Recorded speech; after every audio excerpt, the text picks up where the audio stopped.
यहाँ किष्किंधा के राजा मेरे मित्र वानर राज सुग्रीव उपस्थित है। क्यों ना वो इस समस्या का हल बताए।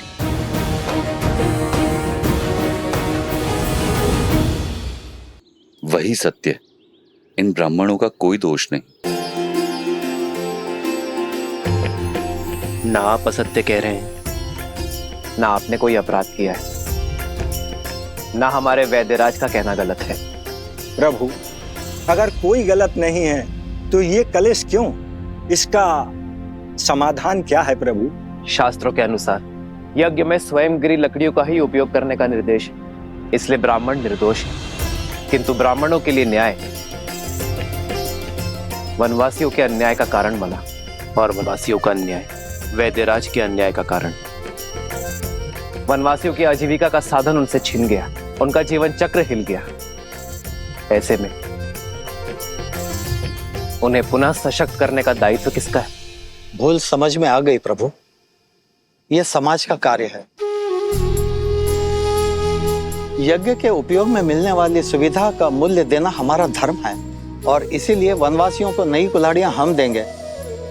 अपना कर्तव्य हम निभाएंगे। प्रभु, हमारे न्याय का आधार धर्म हो चला था, इसीलिए हम भटक गए थे, जबकि हमारे धर्म का आधार न्याय होना चाहिए। मित्र, आज ये घटना आपके समक्ष हुई, इसीलिए ये न्याय हुआ, परंतु तुम्हारी अनुपस्थिति में ये हुआ तो क्या करोगे? जिन्हें आवश्यकता है पहले उनकी सहायता करेंगे मित्र। आप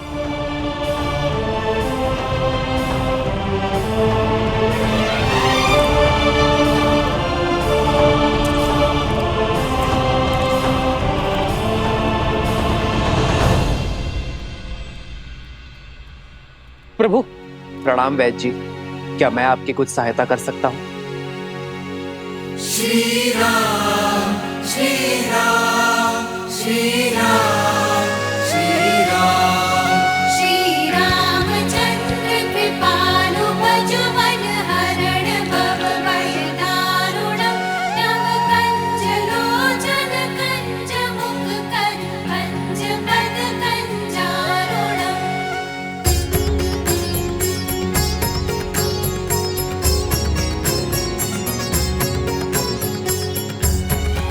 मृत्यु अवश्य ही परमात्मा के हाथ में है, किंतु जब किसी की मृत्यु को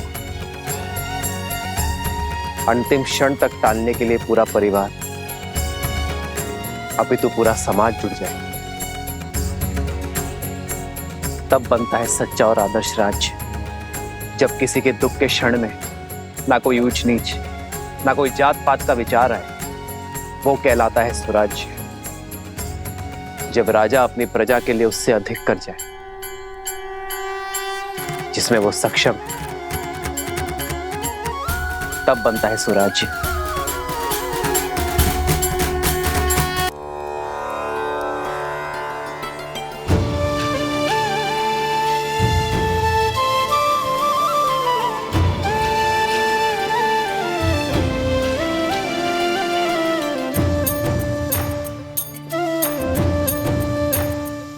नहाए खाए के अर्थात स्नान और भोग के साथ छठ पर्व का पहला दिन प्रारंभ होता है। इस भोग को खाने के बाद हमें 36 घंटों का व्रत रखना होगा, अर्थात परसों भोर। ये व्रत शांति के लिए है। जहाँ शांति हो वहाँ सुख और समृद्धि अपने आप आ जाती है। ये राज्य मेरा परिवार है और इसकी शांति की कामना करती हूँ मैं छठी माँ।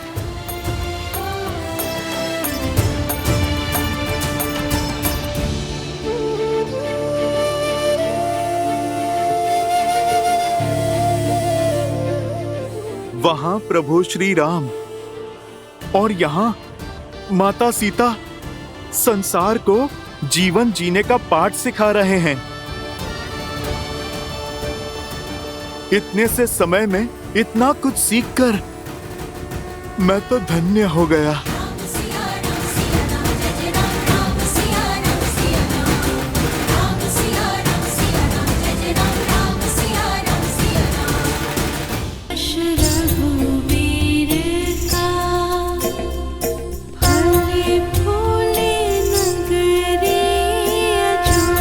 मेरे श्री राम सदा सदा के लिए अयोध्या के होने जा रहे हैं।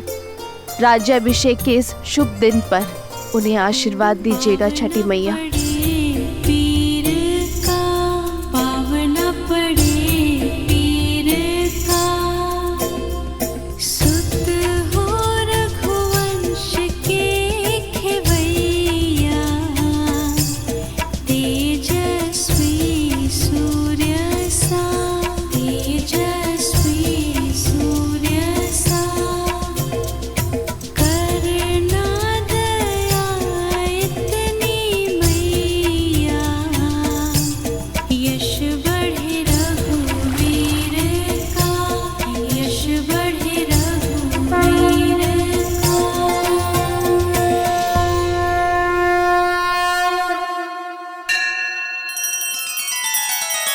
श्री रामचंद्र कृपालु भजु मन हरण भव भय दारुणम नव कंज लोचन कंज मुख कर कंज पद कंजारुणम।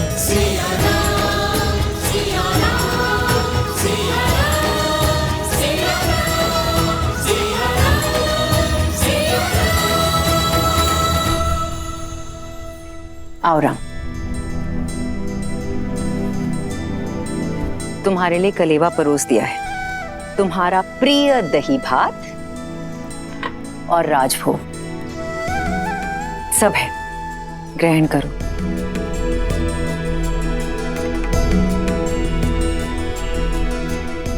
माँ, सीता का है? भोर की पूजा समाप्त नहीं हुई? रघुकुल की चारों पुत्र वधु भोर से ही तट पे हैं। महर्षि मुद्गल के कहे अनुसार छठी मैया की पूजा कर रही है।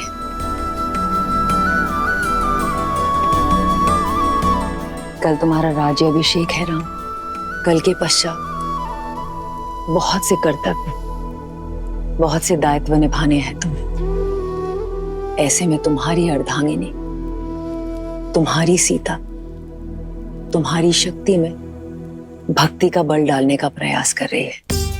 तुम्हारी लंबी आयु और अयोध्या के सम्मान के लिए प्रार्थना कर रही है। रघुकुल के दीप की सुरक्षा की प्रार्थना कर रही है। तब तो समय लगेगा माँ। कुछ खाया उन चारों ने? कहाँ? 12 प्रहर का उपवास है उनका, जो तुम्हारे राज्याभिषेक से पहले ही समाप्त होगा। परिवार में पुरुष चाहे सफलता के जिस भी शिखर पर पहुंच जाए, उसका आधार, उसकी धरा एक स्त्री ही होती है। और मां, घर की उन्नति में पति पत्नी दोनों ही भागी होते हैं ना, तो व्रत केवल स्त्री ही क्यों रखे? मैं भी सीता के लिए व्रत रखूंगा। राम सिया राम सिया राम सिया राम राम सिया राम सिया राम। और मेरा ये व्रत सीता के प्रति मेरे प्रेम और सम्मान का प्रतीक होगा। हाँ, मेरा राम जितना प्यारा पुत्र है, उतना ही उत्तरदायी पति भी है।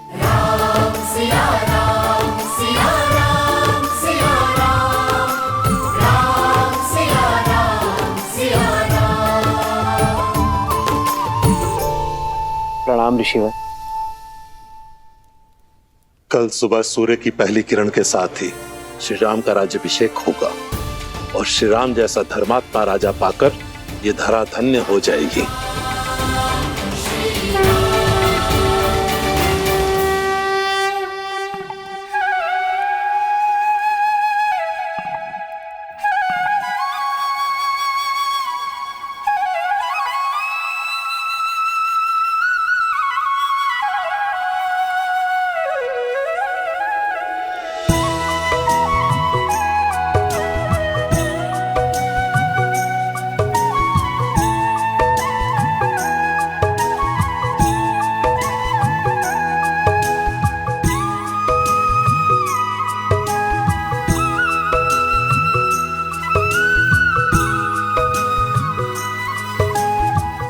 हमारे कारण इन्हें भी प्रातः उठकर आना पड़ा। बेचारे, लगता है अभी भी मीठी निद्रा के स्वप्न देख रहे हैं।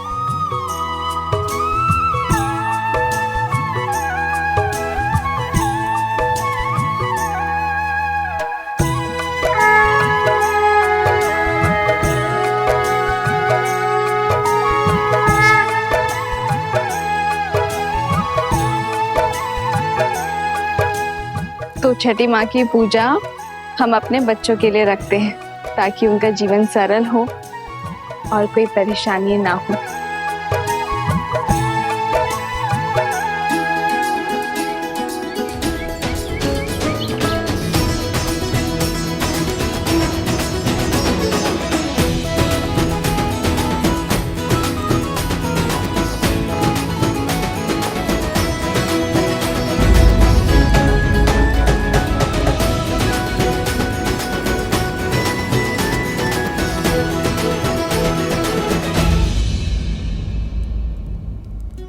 पिछले 14 वर्ष से हमें जिस दिन का इंतजार था, तुम उसका भाग नहीं बनना चाहती हो। हमारा राम राजा बनने वाला है।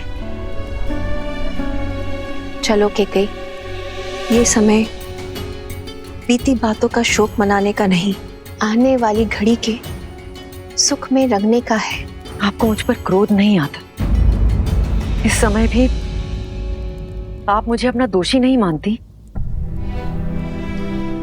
कैकेयी दीदी, वनवास में जाने से पूर्व स्वयं राम ने तुम्हें क्षमा कर दिया था और हमने भी आपको क्षमा कर दिया था। मुझे राम के प्रति तुम्हारे प्रेम में ना पहले कोई संदेह था ना है। मुझे ज्ञात होता कि समस्त भूमि के राजाओं से मेरा राम राजधर्म सीखेगा, ज्ञान प्राप्त करेगा, तो वनवास का ये वचन पहले मैं मांग लेती। दीदी, आपके भीतर ममता ही नहीं, बुद्धि माता का सागर बहता है। धन्यवाद दीदी।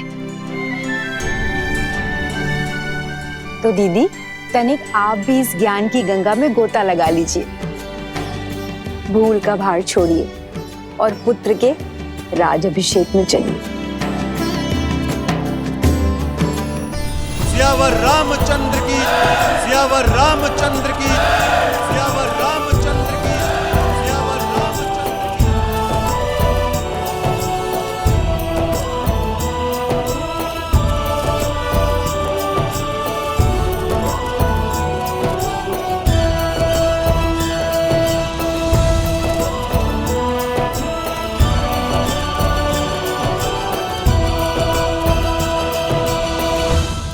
सियावर रामचंद्र की, सियावर रामचंद्र की, सियावर रामचंद्र की, सियावर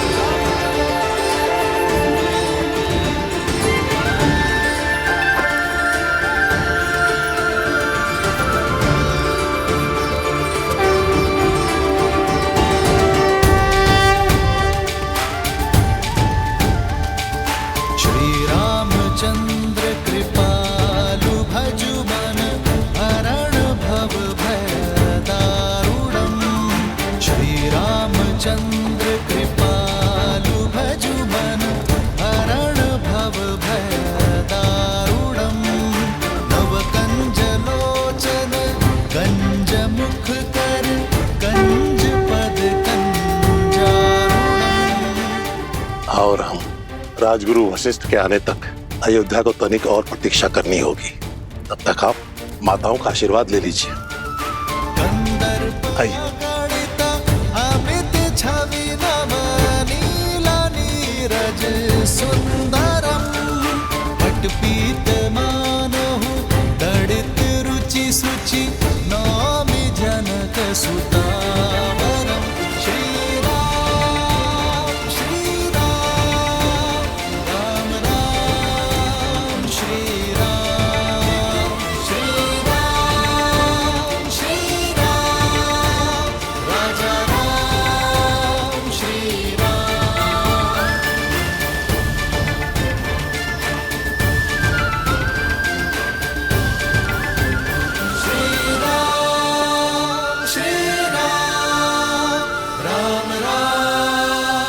श्री राम।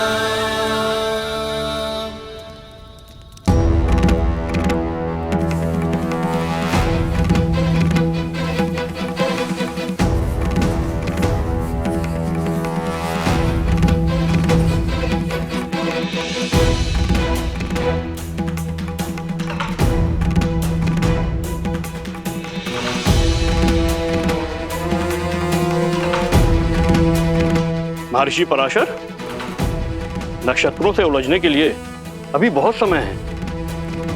राज्याभिषेक में आपकी प्रतीक्षा हो रही है ऋषिवर।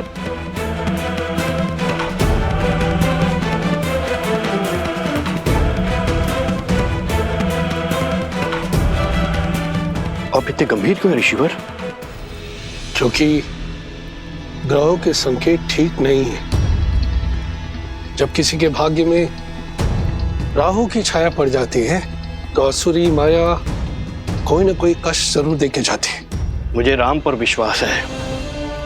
यदि भाग्य में संघर्षों का भंवर है तो वो भी स्वीकार है, और मुझे विश्वास है कि अयोध्या के नए राजा इस भंवर से भी अवश्य पार होंगे। एक राजा के जीवन का संघर्ष उसकी संपूर्ण प्रजा को भोगना पड़ता है। इस राज्याभिषेक के समय की कुंडली में यह स्पष्ट है कि एक महाअसुरी शक्ति अयोध्या में प्रवेश करने वाली है।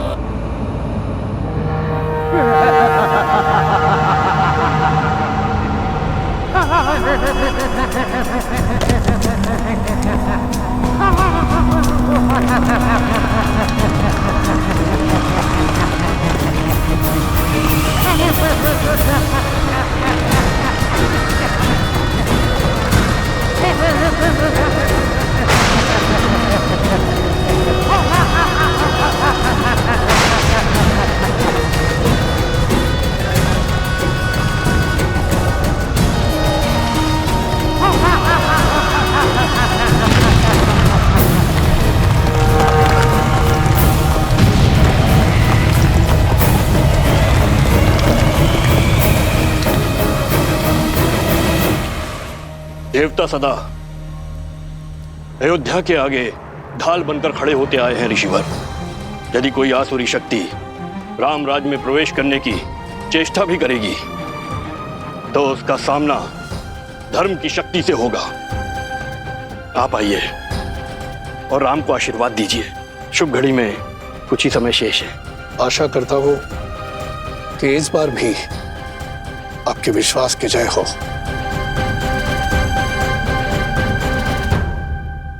आइए, चलिए।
अरे शीघ्र चलो,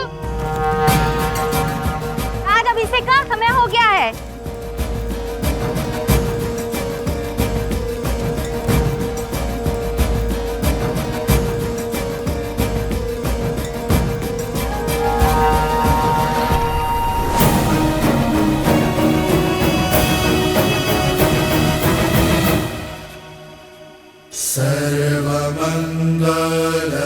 सर्वमंगलमांगल्ये शिवे सर्वार्थसाधिके शरण्ये त्र्यंबके गौरी नारायणी नमोस्तुते। माता, जीवन के पग पग पर आपने महादेव का साथ दिया है। आशीर्वाद दे कि वैसे ही मैं भी सदा अपने श्री राम का साथ दे सकूं। सुख दुख की हर घड़ी में मैं राजा राम की पत्नी के रूप में सभी दायित्व निभा सकूं।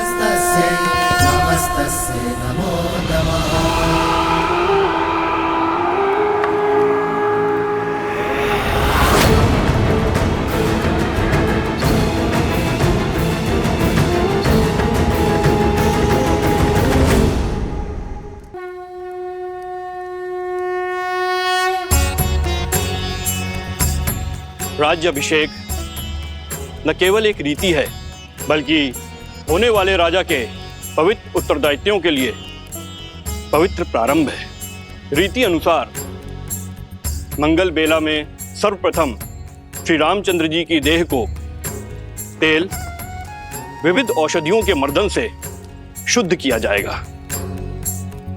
पृथ्वी, जल, अग्नि, वायु, इन 4 तत्वों के साथ आकाश तत्व के जुड़ने से इस तन का निर्माण होता है और इसमें सबसे अधिक रोग उत्पन्न होते हैं वायु तत्व के कारण।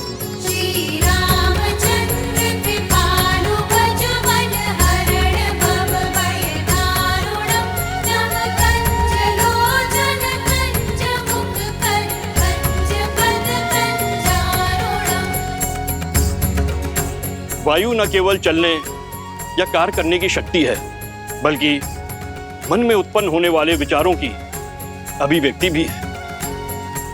मन के मैल के कारण ही समस्त संसार में पाप, अपराध और दुराचार होते हैं। अतः मंत्रों से मन को बांधकर एवं तेल के मर्दन से वायु तत्व को शांत किया जाता है। पश्चात यह मन स्वच्छ हो जाता है और जिस राजा का मन स्वच्छ हो वह धैर्य और सहनशीलता का पर्याय होता है।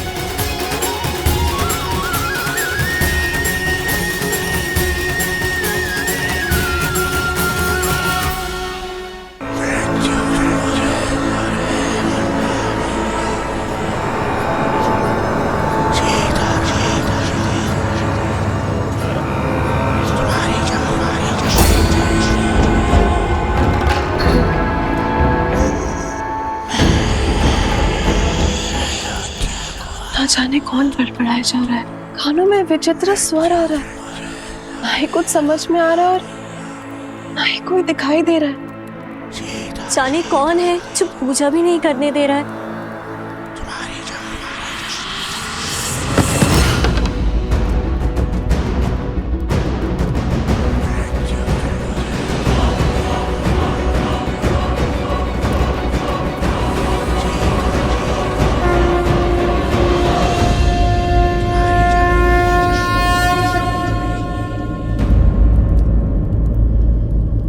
क्या हुआ उर्मिला, इतनी विचलित क्यों हो तुम? दीदी, आपको ये ध्वनि नहीं सुनाई दे रही? कैसी ध्वनि? मुझे तो कुछ सुनाई नहीं दे रहा है।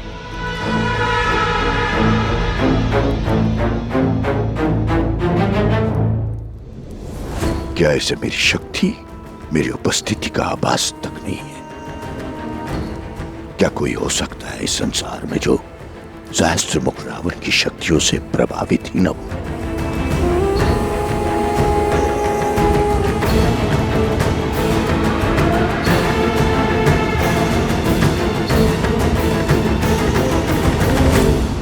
मुख कर कंज पद कंजारुणम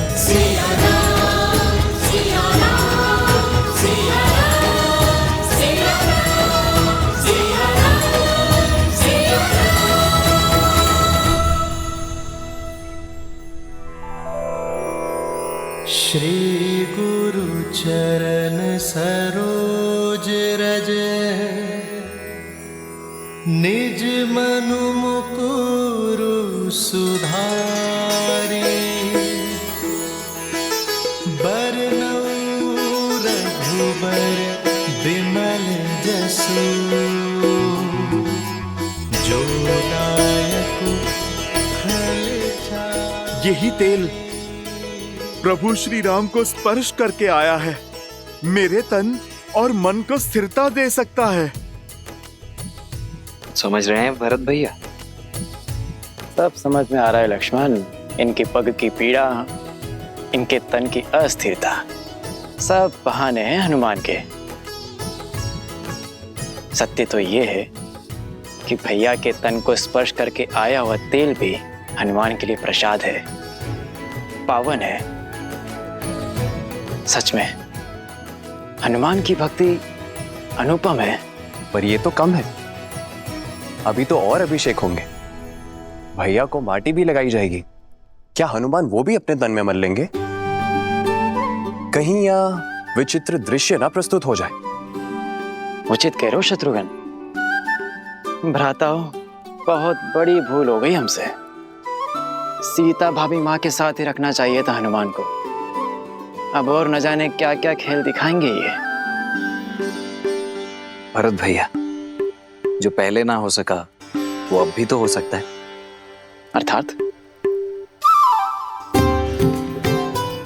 हनुमान जी, एक कार्य तो शेष रह गया। हमें शीघ्र भाभी माँ को यहाँ बुलवाना होगा। वो क्या है कि भैया के शीश पर जब अयोध्या का राजमुकुट सजेगा तो उन पर प्रथम पुष्प वृष्टि करने का अधिकार तो भाभी माँ को ही है ना। तो समस्या क्या है लक्ष्मण भैया? प्रभु के कार्य में कोई भी विघ्न नहीं आएगा। राम लखन सीता सहित हृदय बसहु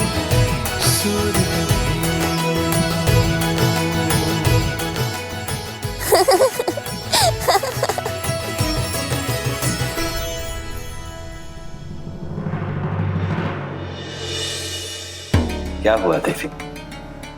इस शुभ अवसर पर महर्षि पराशर के गंभीर मुखमुद्रा का कारण सोच रही हूँ। कदाचित उन्होंने नक्षत्रों और नियति की चाल को पढ़ लिया है। स्त्री के सम्मान का प्रश्न है महादेव। मुझे सीता को दिव्य सिंदूर रूपी अस्त्र जाकर देना ही होगा। माता, दिव्यता का सिंदूर से क्या संबंध? सिंदूर ना केवल माथे पे लगा लाल रंग है और ना ही किसी स्त्री के विवाहिता होने का प्रतीक। स्त्री अपने मांग में सिंदूर के साथ विवाहित जीवन के सुख, समृद्धि और स्वास्थ्य के रंगों को भी भरती है। सिंदूर एक ऐसी ढाल है जो सभी प्रकार की नकारात्मक ऊर्जाओं से पति और पत्नी के संबंधों की रक्षा करता है, भीतर और बाहर के सभी द्वंद्वों का अंत करता है। जिस प्रकार श्री राम को युद्ध के समय भिन्न भिन्न प्रकार के शस्त्रों और अस्त्रों से सुसज्जित किया गया था, अब समय आ गया है देवी सीता को भी वैसे ही सज्ज करने का, क्योंकि शीघ्र ही एक और असुरी शक्ति चुनौती देने वाली है। और इस बार युद्ध केवल श्री राम को ही नहीं, देवी सीता को भी लड़ना होगा। आप जाइए देवी, समय अत्यंत कम है।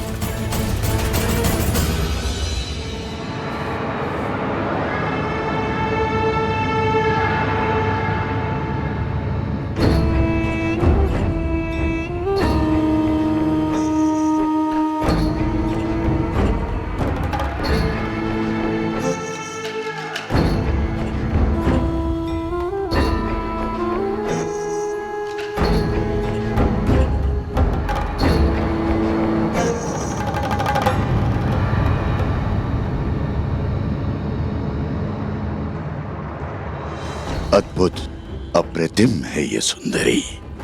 इन पर मोहित होकर क्या पाप कर लिया मेरे भाई रावण ने। प्रणाम ऋषिवर। सुखी रहो।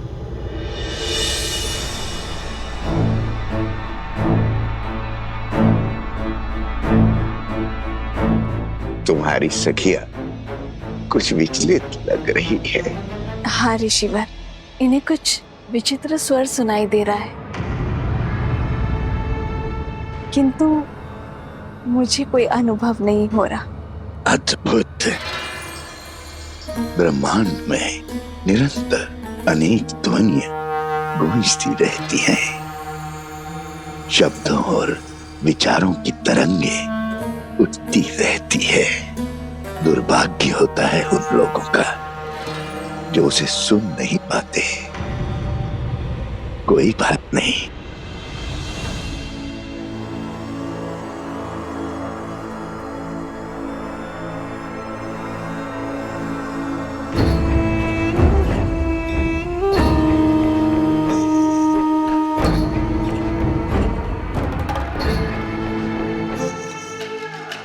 मेरे हाथों से प्रसाद खा लो, सब सुनाई देगा।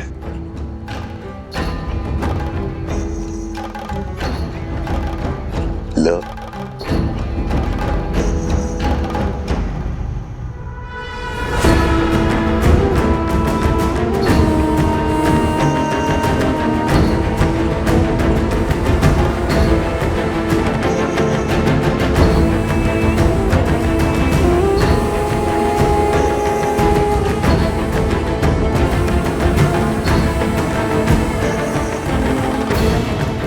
प्रसाद लेकर उसे ग्रहण न करना उसका अपमान होता है देवी।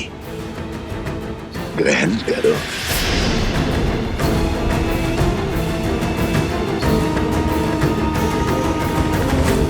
क्या हुआ, कोई संदेह? संदेह नहीं, समर्पण है ऋषिवर। श्री राम के राज्याभिषेक के लिए मैंने व्रत रखा है। आज राज्याभिषेक के बाद ही मैं छठी पूजन का व्रत खोलूंगी। क्षमा कीजिएगा ऋषिवर, किंतु मैं ये प्रसाद अभी ग्रहण नहीं कर पाऊंगी। प्रणाम। कल्याण हो।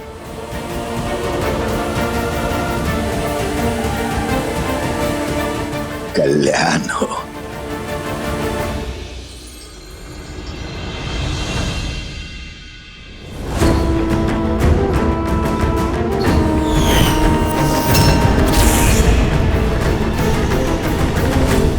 तेल अभिषेक संपन्न हुआ, अब मृदाभिषेक आरंभ हो।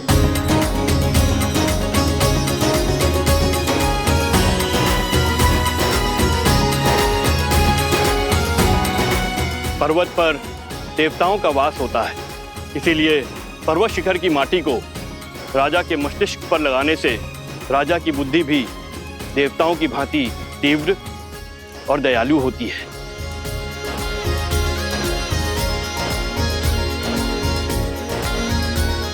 राजमहल के आंगन की माटी में शौर्य की गाथाएं, वीरों का रक्त घुला होता है और इस माटी को हृदय से लगाने से भावी राजा का मन दृढ़ होता है। जिसके मस्तिष्क में दृढ़ता हो और हृदय में दया हो, वही राजा प्रजा की सेवा कर सकता है, उसे संतान की भांति पाल सकता है। जय श्री राम, जय श्री राम, जय श्री राम, जय। अच्छा हुआ लक्ष्मण, हनुमान को सीता भाभी माँ को लेने भेज दिया, अन्यथा हनुमान तो यहाँ माटी स्नान कर रहे होते अभी।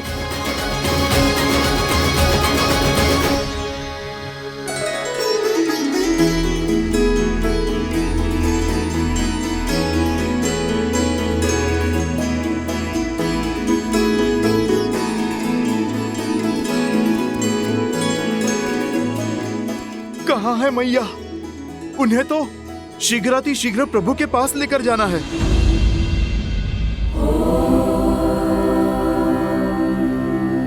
जगत पूजे जगत वंदे सर्वशक्ति स्वरूपिणी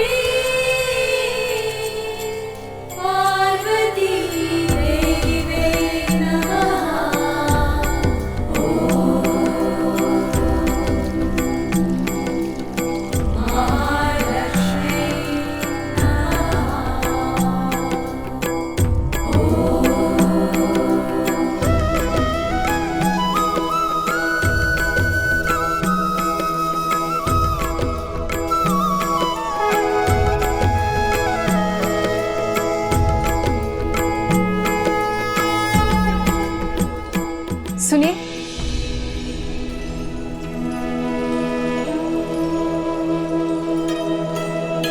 जी।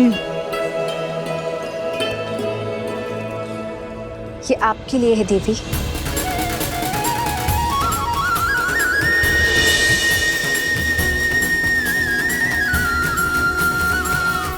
आप मुझे जानती हैं? जिन देवी सीता ने स्त्री की पवित्रता और साहस को नई परिभाषा दी है, उन देवी सीता को कौन नहीं जानेगा। ये पवित्र सिंदूर है। श्री राम के राज्य अभिषेक होने के साथ अयोध्या का सोया हुआ सौभाग्य भी जागने वाला है। श्री राम के कंधों पर बड़ा भार आने को है, किंतु पत्नी के समर्थन के बिना पति के कर्म और धर्म की यात्रा अधूरी है। ये सिंदूर आपको सबल करेगा, अपने पति का संबल बनने के लिए भी और आने वाले कष्टों का सामना करने के लिए भी। धन्यवाद। पर आप गौरी माँ से आशीष मांगा था ना, तो समझो ये उन्होंने भेजा है।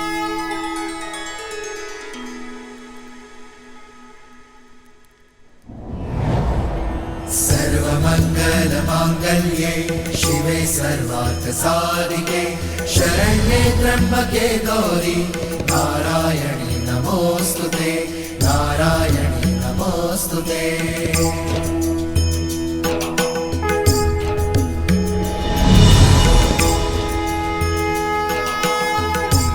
ये क्या माता, दान देने के दिन में आप दान ले रही हैं? ये दान नहीं, प्रसाद है हनुमान। अच्छा माता, पर प्रसाद तो खाया जाता है ना। आपने मस्तक पर क्यों लगाया? क्योंकि इसका यही कार्य है। जब पत्नी अपने पति का नाम लेकर आगे चक्र पर कुमकुम से तिलक लगाती है, तो उसका मन उसके साथी के साथ जुड़ जाता है। वैसे ही जब मांग में पूरी आस्था और विश्वास के साथ ये सिंदूर लगाया जाता है, तो एक स्त्री का जीवन उसके पति के साथ बन जाता है। माता, ये तो बड़ा कठिन विवरण है। समझो, इसे अपने मस्तक पर धारण करने से श्री राम की आयु बढ़ती है, मन में उनके लिए प्रेम बढ़ता है और समाज में उनकी प्रतिष्ठा।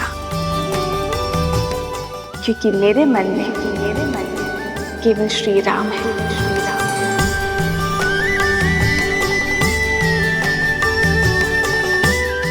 माता, आप मन मस्तक की बात करती हैं। इस भक्त के तो रोम रोम में प्रभु राम के लिए प्रार्थना उठती है माते।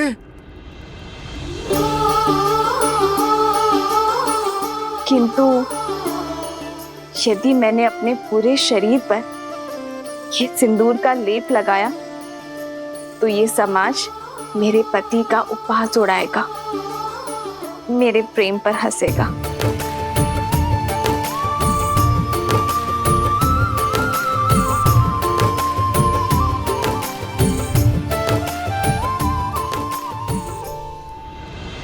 पंचगव्य अर्थात गौ माता से प्राप्त 5 उत्पाद दुग्ध, दही, घी, गौमूत्र और गौमेह, इन पांचों के स्नान से संपूर्ण देह शुद्ध हो जाती है और पृथ्वी तत्व भी शांत हो जाता है, क्योंकि गौ माता ही पृथ्वी का अन्य रूप है।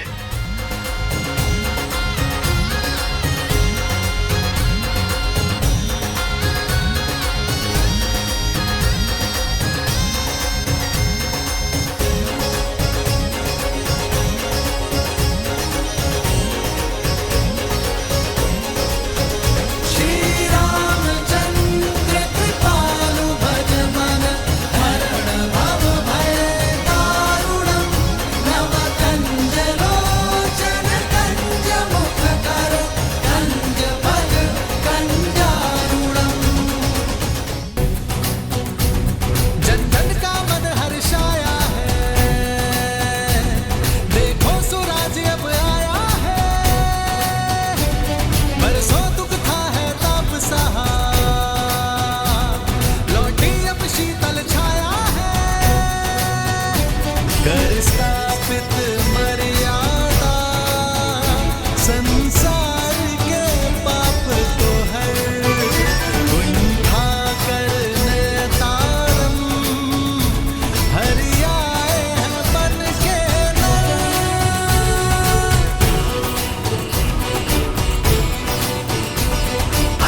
रघु भगीरथ वंशी दशरथ नंदन श्री राम, बैठे हैं आज सिंहासन पे, शत शत है तुमको प्रणाम। जन जन गाए ये मंत्र, स्वास्थ्य के शुभ दिन आए हैं। संग सिया लखन और बजरंगी, शत्रुघ्न भरत बन के बंदी, प्रजा गुरुजन बात का मान बढ़ा, अब अवध के इंद्र विराजे हैं। नवदेव या संत ऋषि सब गाए मंगल गान, सरयू का गर्व बढ़ा, लिए राज मुकुट श्री राम। सियावर रामचंद्र की, सियावर रामचंद्र की, सियावर रामचंद्र की, सियावर रामचंद्र की।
राज्य अभिषेक लगभग संपन्न होने वाला है, पर मेरा हनुमान नहीं दिखाई दे रहा। कहाँ है हनुमान?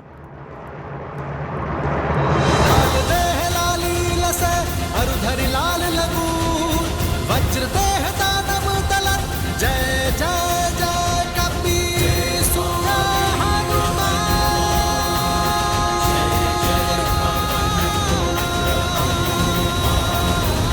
बजरंग बली हनुमान, जय जय महाबली हनुमान।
इसे अपने मस्तक पर धारण करने से श्री राम की आयु बढ़ती है, मन में उनके लिए प्रेम बढ़ता है और समाज में उनकी प्रतिष्ठा।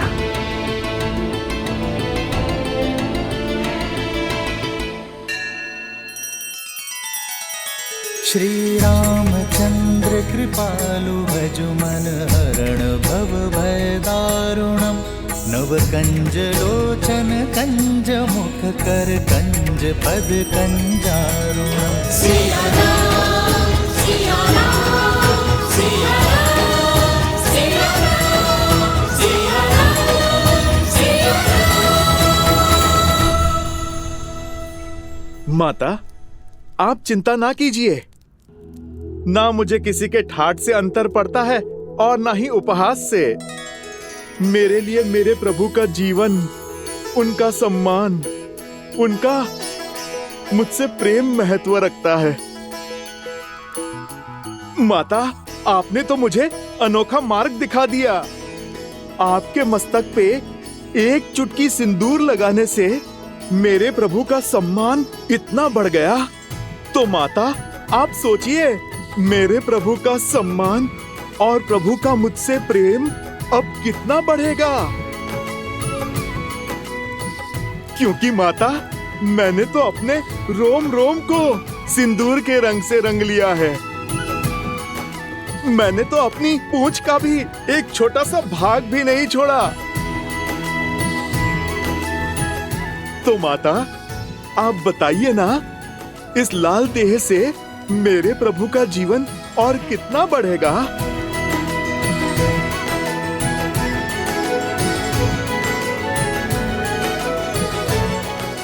तुम्हारा प्रेम, तुम्हारी श्रद्धा, समर्पण अनंत है, अमर है हनुमान। तुम चिरंजीवी रहोगे, और जब तक तुम रहोगे, तुम्हारे हृदय में श्री राम का प्रेम सदा के लिए धड़कता रहेगा।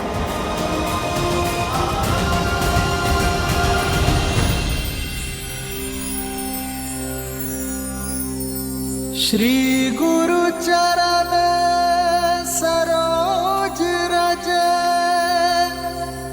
निज मनु मुकुरु सुधारी, बरनउँ रघुबर बिमल जसु, जो दायकु फल चारी।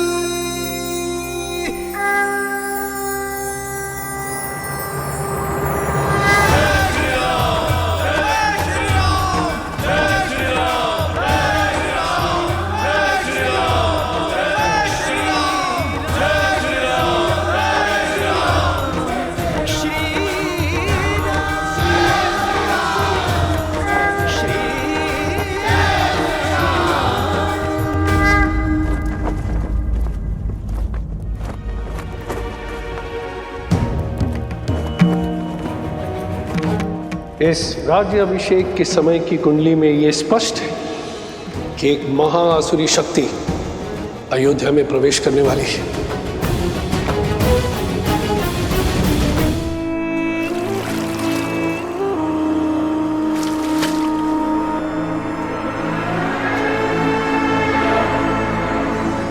राम, न तुम जीते हो और ना ही ये युद्ध समाप्त हुआ है। युद्ध तो अब पूरी तरह आरंभ हुआ है। मैं तन पर वार नहीं करूंगा राम, मैं मन में घुसकर वार करूंगा। बोलो, कैसे करोगे मेरा संहार? रावण की नाभि का अमृत सूख गया, किंतु प्रजा के मन के विचारों का मैं कभी नहीं सूखता। उसका सामना कैसे करोगे? कैसे करोगे अयोध्या की प्रजा का सामना राम?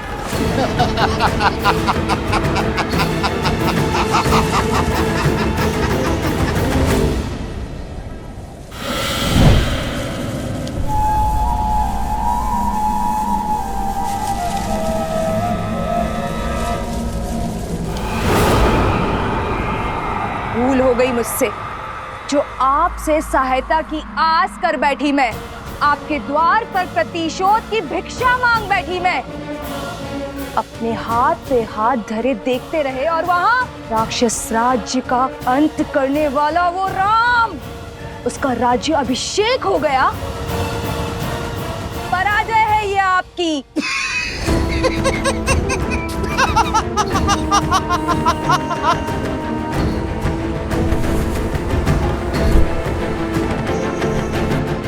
मैं जितना अधिक पराजित होता हूं, मेरा विजय पर उतना ही विश्वास दृढ़ होता जाता है। जानती हो असुर सदा पराजित क्यों होते रहते हैं? क्योंकि उन्हें अपनी शक्ति का तो बोध है, किंतु शत्रु की दुर्बलता का बोध नहीं है। राम का राज्याभिषेक उसकी दुर्बलता होगी।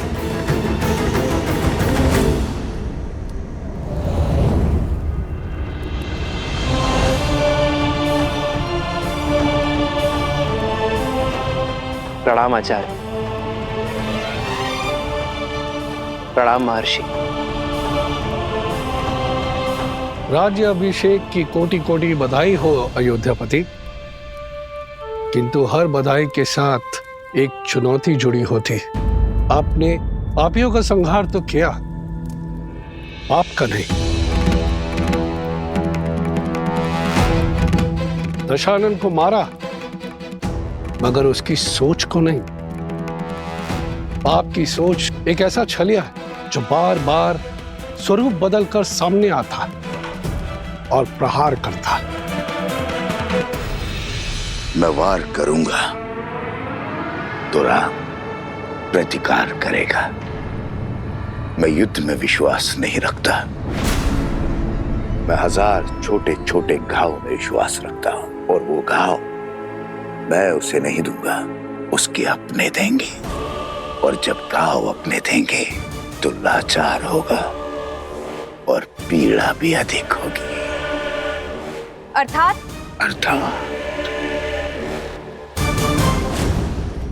जब शत्रु वार करता है तो व्यक्ति दिल मिलाकर उसका प्रतिकार करता है, किंतु जब संतान वार करती है तो व्यक्ति घुट-घुट कर मरता है।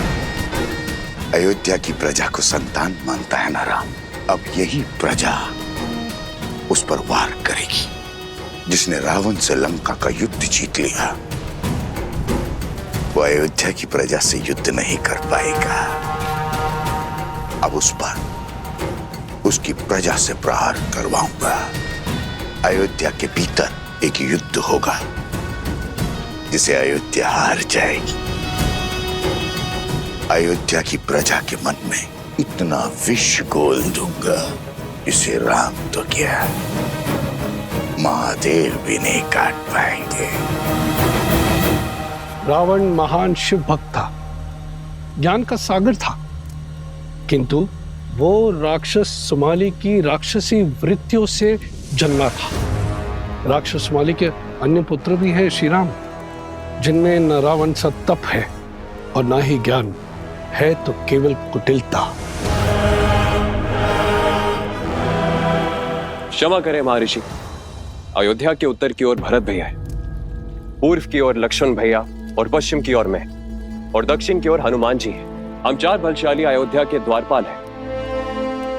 हमारे होते अयोध्या को किसका भय? पांव पर पादुका पहनने से, बाहर के कष्ट से बचा तो जा सकता है कुमार शत्रुघ्न, किंतु फोड़ा यदि देह के भीतर से निकले तो क्या करोगे?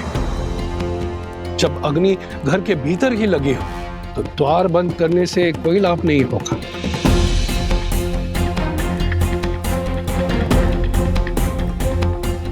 रावण के पापों का अंत तो हुआ है, लेकिन उसकी सोच का नहीं। जो विपदा आने वाली है उसके अस्त्र तलवार या भाले नहीं, असत्य, लोकवाद, झूठी निंदा, ये सब उसके अस्त्र है। शब्द उसका ब्रह्मास्त्र है। संसार का नियम है, अगर कोई भी असत्य बार बार कहा जाए, किसी की झूठी निंदा बार बार हो, तो वो सत्य लगने लगता है। और यह मनुष्य के स्वभाव की प्रवृत्ति है कि सत्य सामने होते हुए भी वो असत्य की ओर आकर्षित हो जाता है। हर मनुष्य के भीतर छिपी बैठी है असंतोष की अग्नि, इस अस्त्र को विस्फोटक बना देती। जब तक उन्हें मेरी योजना का आभास होगा, तब तक मैं उनका स्वर्ग रूपी संसार भस्म कर चुका हूंगा। मुझे आपकी रणनीति पर बिल्कुल भी विश्वास नहीं है। रावण भैया की शक्ति और साहस का 100वां अंश भी नहीं। अपने शत्रु से 2-2 हाथ करने की स्थान पर जुआरियों की भांति कुचक्र रचना से अंत नहीं होगा उस राम का। शांत प्रिय बहन, शांत। मैं जानता हूं कि तुम्हें मेरी शक्तियों पर संदेह है, इसलिए तुमने अपनी सहायता के लिए किसी और को भी बुलवाया। कौन है वो? हाँ, मैंने सहायता के लिए निस्थल के राजा भस्कर्ण और उनके पुत्र संहादमन को बुलाया है।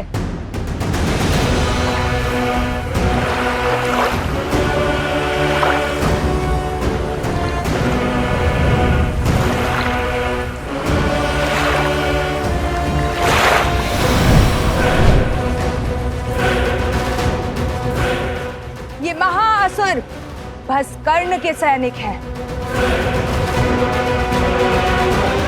आप मेरे साथ? तुम्हारे महाराज को वरदान है कि जब तक वो जल में, वायु में या पृथ्वी पर खड़े होंगे उनका वध करना असंभव है।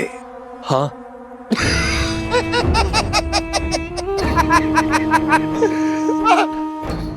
जाओ करो युद्ध, किंतु एक बात स्मरण रहे, राम पर विजय केवल सहस्त्र रावण पा सकता है। जाओ, अपनी योजना को आकार दो।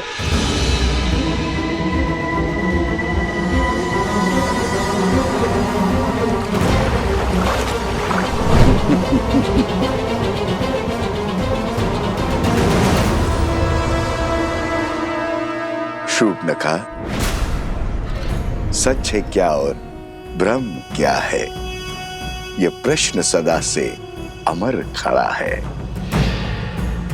सहस्त्र मुखों की सहस्त्र बातें, इनसे भला कौन लड़ा है। आप यही गाते रहो और मैं अपना कर्तव्य निभाती हूं।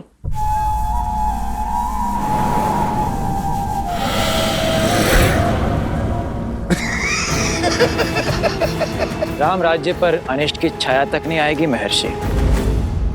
ऐसी परिस्थिति आएगी ही नहीं कि कभी असंतोष अपने पैर पसारे। असंतोष ईर्ष्या से जन्म लेता है राजकुमार, परिस्थिति से नहीं। संदेह नहीं है कि श्री राम राज्य को संतुष्ट रखने का प्रयास करेंगे, किंतु राष्ट्र के कोने कोने में सबको सुख और लाभ पहुंचाने में समय लगेगा, और झूठी निंदा, असत्य और संदेह के बीच फैलाने में नहीं।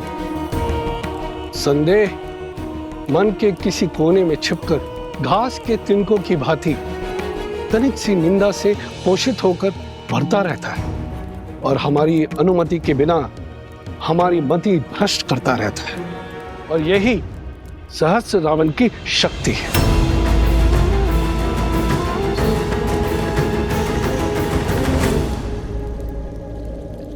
मैं राजनीति नहीं, भविष्य जानना चाहता हूं महर्षि। क्या छुपा है भविष्य के गर्भ में? अव्यवस्था, अराजकता, विजय भी होगी, किंतु भयंकर पीड़ा और संघर्ष के बाद। मानव जीवन तो है ही दुखों और संघर्षों का सागर, इससे भय क्या? मैं तो अयोध्या के विषय में पूछ रहा हूं महर्षि। मैं भी अयोध्या के विषय में ही बता रहा हूं राजन।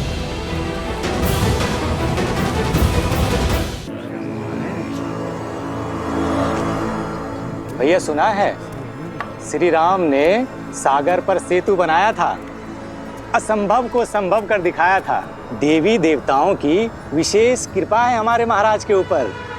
सुना तो ये भी है कि रावण कोई साधारण योद्धा नहीं था। कहते हैं युद्ध बहुत ही भयावह था और बहुत दिन तक चला।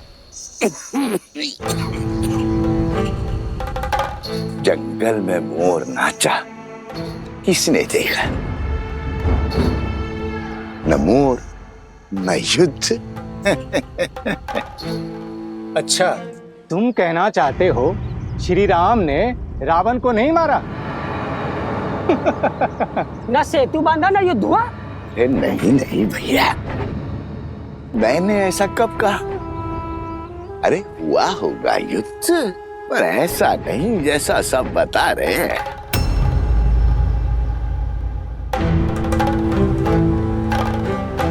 सागर तो पर्वत निगल लेते हैं, और उस पर यदि रावण इतना बलशाली था, 10 लोगों का स्वामी था, तो क्या वो सागर पर पुल बांधने देता?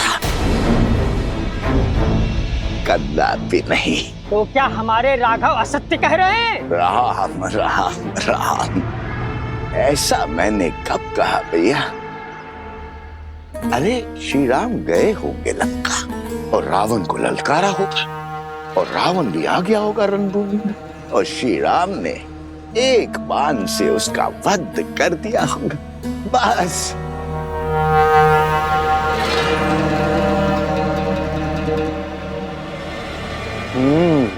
हो सकता है ये सब कथा वानरों ने बनाई हो। ऐसे ही बात का पतंगड़ बना दिया होगा।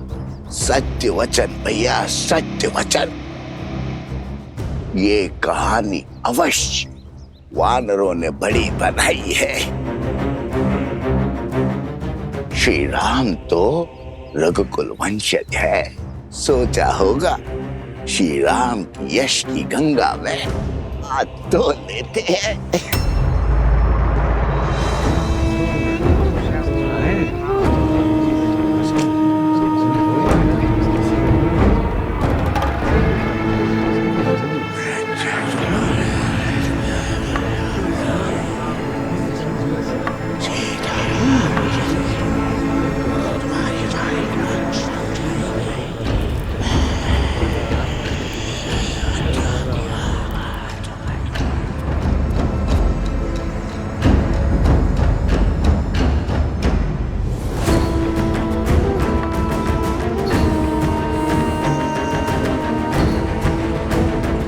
उपहास निंदा में बदलेगा और निंदा संदेह में। इस प्रकार सबके मन में संदेह रूपी सहस्त्र रावण बस जाएगा और संदेह से फैलेगा असंतोष। अब राम को मारने के लिए किसी शस्त्र की आवश्यकता नहीं।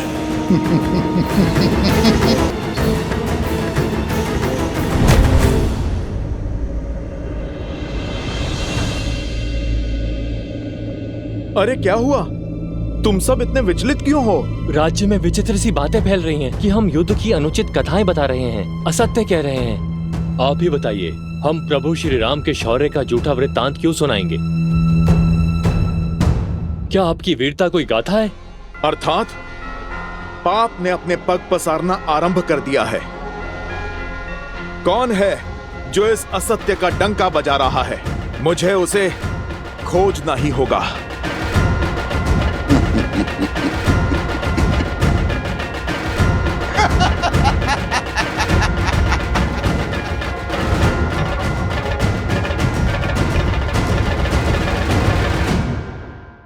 चलो इस उद्दंडी को महाराज के पास, अब वही इसका न्याय करेंगे।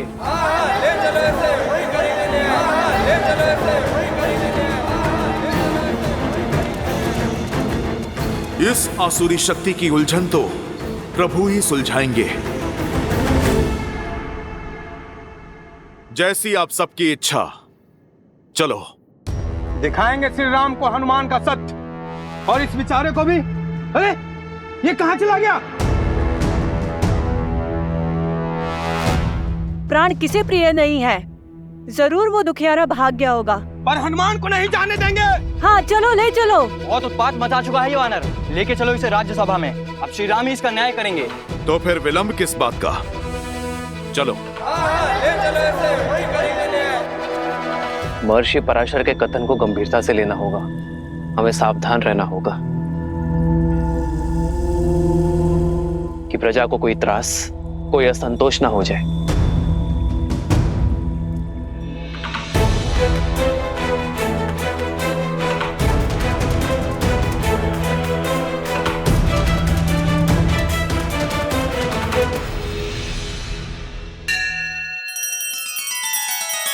श्री रामचंद्र कृपालु भजु मन हरण भव भय दारुणम।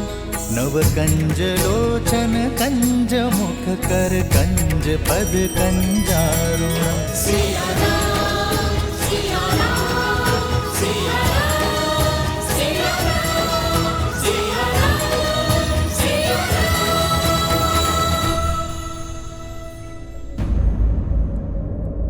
क्या हुआ? हनुमान को पकड़कर क्यों लाया गया है? प्रभु, इस वानर ने हम सभी को भयभीत कर रखा है। यही नहीं, इसके दूसरे साथी रावण से आपके युद्ध की असत्य कथाएं बता रहे हैं। असंभव। वानर भैया के विषय में ऐसा कुछ भी असत्य कह नहीं सकते। क्षमा चाहता हूं राजकुमार, लेकिन बड़े कुटिल हैं ये वानर और दुष्ट भी। आज इस हनुमान ने उस वृद्ध व्यक्ति के प्राण लेने का प्रयास किया। न्याय कीजिए श्री राम।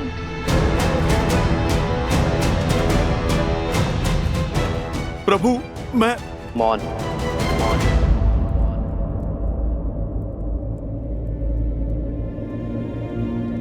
ये राम अपनी प्रजा को कभी निराश नहीं करेगा, किंतु हनुमान मेरे मित्र वानरराज सुग्रीव की प्रजा है। उसका न्याय, उसे दंड देने का अधिकार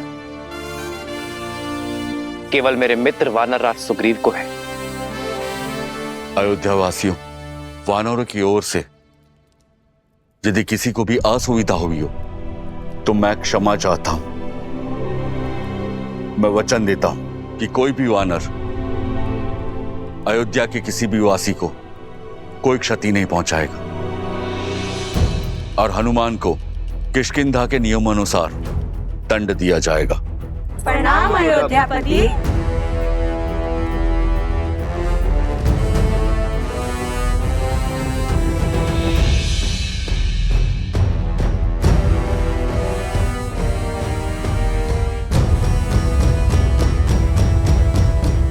हनुमान, कौन था वो राक्षस? प्रभु, आपको कैसे पता चला? क्योंकि मैं जानता हूं कि मेरा हनुमान कभी किसी निर्दोष नागरिक को पीड़ा पहुंचा ही नहीं सकता। मुझे पूरी बात बताओ हनुमान। प्रभु, मुझे सूचना मिली कि कोई नगर में असत्य निंदा कर रहा है। एक सर कटा तो दूसरा उत्पन्न हो गया। अवश्य ही कोई आसुरी शक्ति है वो। जो विपदा आने वाली है उसके अस्त्र तलवार या भाले नहीं, असत्य, लोकवाद, झूठी निंदा, ये सब उसके अस्त्र हैं। महर्षि पराशर का कथन उचित था। यह असुरी माया अवश्य ही किसी घोर संकट का कारण बनेगी।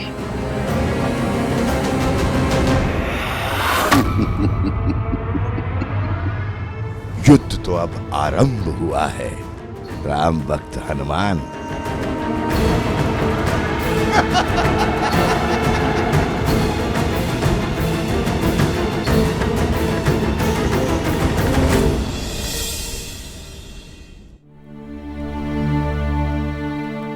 एक सर कटा तो दूसरा उत्पन्न हो गया। अवश्य ही कोई आसुरी शक्ति है वो।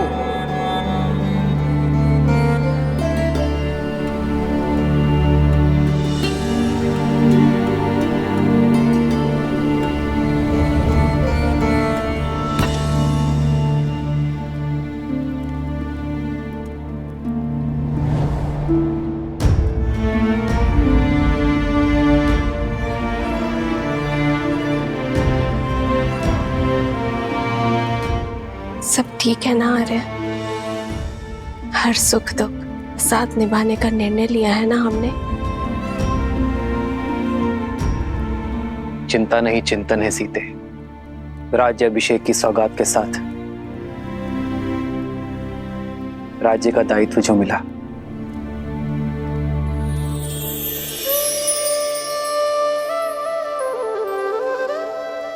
दायित्व तो आपने बिना राजपाट के भी निभाया है आर्य।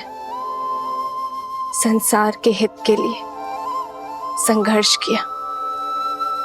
जो रावण के नाम की समस्या को समूल निस्तरण कर सकते हैं, वो मेरे राम अयोध्या को भी तार देंगे। वैसे आर्य, भोजन करने से चिंतन करने की शक्ति मिलती है।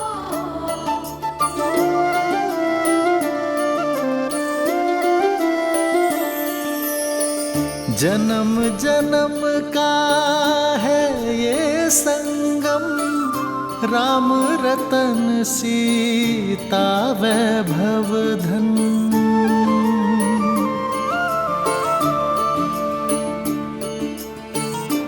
महल में आकर वन को तो नहीं भूली ना? वन का भोजन स्मरण है? राम सिया राम सिया राम सिया राम, राम सिया राम सिया राम। वो स्मृतियां तो मैं आने वाले जन्मों में भी नहीं भूल सकती आर्य। मैं तो पुनः एक बार प्रकृति की ओट में वन के जीवन का आनंद लेना चाहती हूँ। इसमें समस्या है क्या सीते? राम तो सीता की हर इच्छा पूरी करता है, और ये तो महारानी की इच्छा है। ये तो शीघ्र ही पूर्ण करूंगा।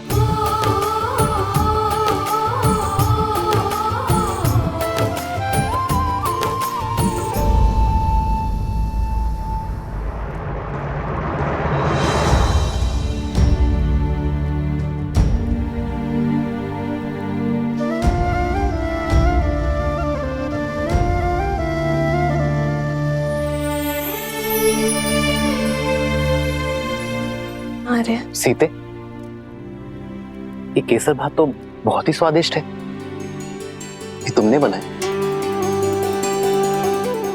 कैसे? भात भिगोया, थोड़ा कोमल हुआ, फिर दूध में उसे धीमे आंच में पकाया। फिर जैसे ही थोड़ा पका तो उसमें गुड़, केसर और थोड़ी सुगंध डाली, और फिर उसमें शुद्ध घी मिलाकर उसे धीमे आंच में। ये धैर्य ही तो इस स्वाद का रहस्य है सीते। यदि शीघ्रता में पकाती तो ये भात कच्चा रह जाता, ना सुगंध आती ना स्वाद। जीवन भी यही है सीते, चाहे संबंध हो या समस्या।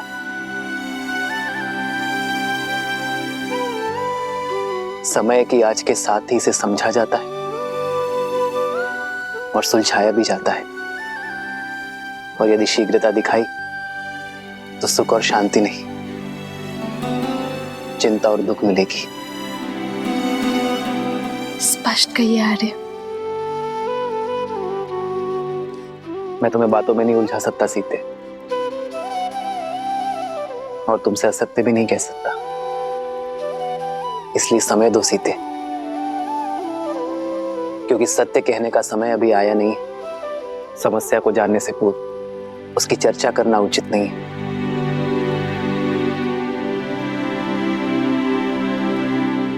तो फिर मैं आपसे वो प्रश्न पूछती हूँ जिसका उत्तर देने में आपको सरलता हो।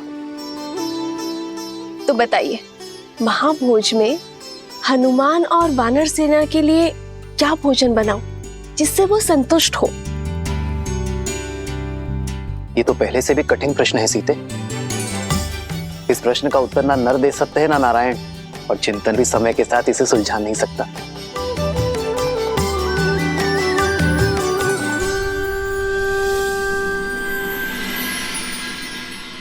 हमें प्रयास करना होगा कि किसी को धन का अभाव ना हो, और इसलिए दान नहीं, जीवन जीने के लिए रोजगार की व्यवस्था करनी होगी। दान व्यक्ति को अशक्त बनाता है, पर कार्य व्यक्ति को सक्षम बनाता है। सरयू पर बांध की व्यवस्था से अयोध्या वासियों को रोजगार भी मिलेगा और अकाल से मुक्ति भी। प्रजा और राज्य दोनों सुजलाम सुफलाम होंगे।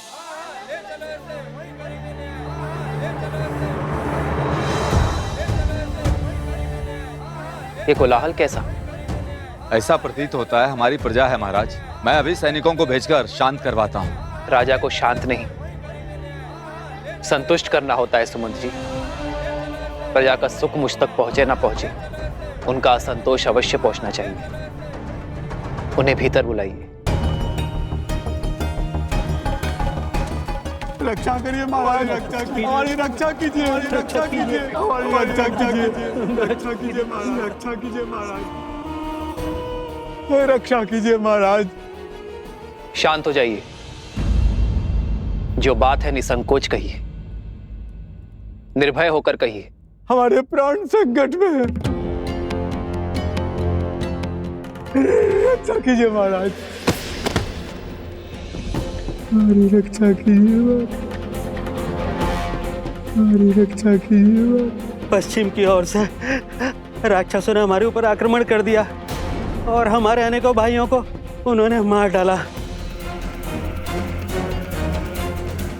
हमारा धन दान सब कुछ लूट लिया उन्होंने।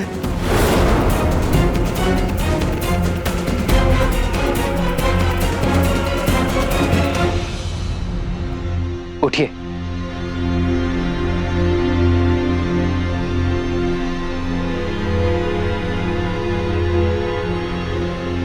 कौन है ये राक्षस? क्या नाम है उसका?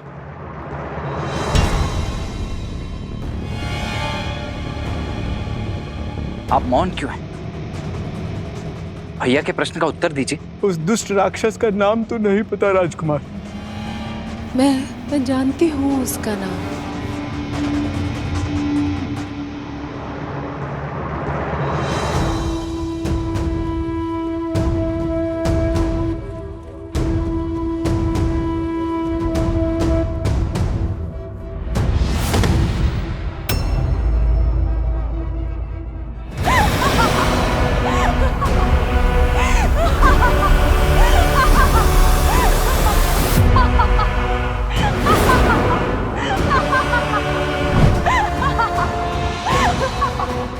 शूर्पणखा। रुक जाओ लक्ष्मण। मेरे मामा भस्कर्ण ने बचाया है ये हाहाकार तुम्हारे राज्य में राम। वो भास्कर्ण जो संपूर्ण राक्षस कुल का प्रतिशोध लेंगे, हमारे खोए हुए मान सम्मान को लौटाएंगे।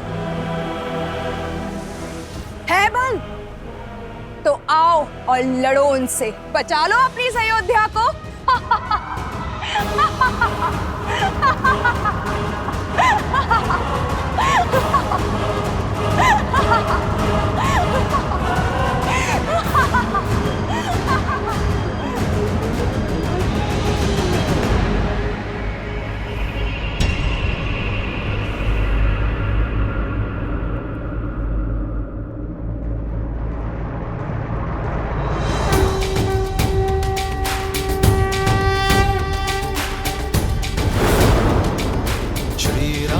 चंद्र कृपालु भजु मन हरण भव भय दारुणम। श्री राम राम श्री राम। अधिक प्रसन्न मत हो तुम। भूल गए कैसे एक ही बाण से तुम्हारे प्राण संकट में ला दिए थे मेरे भाई ने? भूल गए मेरे भाई अहिरावण ने तुम दोनों भाइयों को कैसे बंदी बनाया था पाताल में? भूल तो तुम गई हो शूर्पणखा। कैसे एक ही प्रहार से अपने कान और नाक दोनों खो बैठी थी तुम। अभी स्मरण करता हूं। नहीं लक्ष्मण, अधर्म चाहे जितनी शक्ति बटोर ले, वो धर्म की धरा पर पग नहीं रख सकता। ये शूर्पणखा नहीं, केवल उसकी माया है जिसका लक्ष्य है भय फैलाना। शूर्पणखा केवल संदेश देने आई है। उसे अपना कर्म करने दो, धर्म निभाने दो। अधिक समय शेष नहीं है तुम्हारे पास राम। जो करना है कर लो। हर क्षण के साथ तुम्हारी इस प्रजा को हम राक्षस बना देंगे।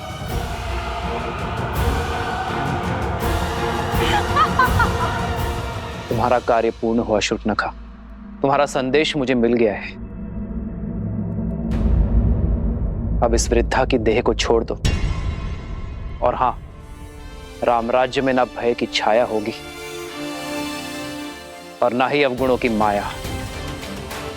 जाकर कह देना भास्कर्ण से, मैं स्वयं अपनी सेना लेकर आऊंगा। और यदि उसके छल में बल है तो वो मेरे निर्दोष अयोध्या वासियों को और हानि नहीं पहुंचाएगा।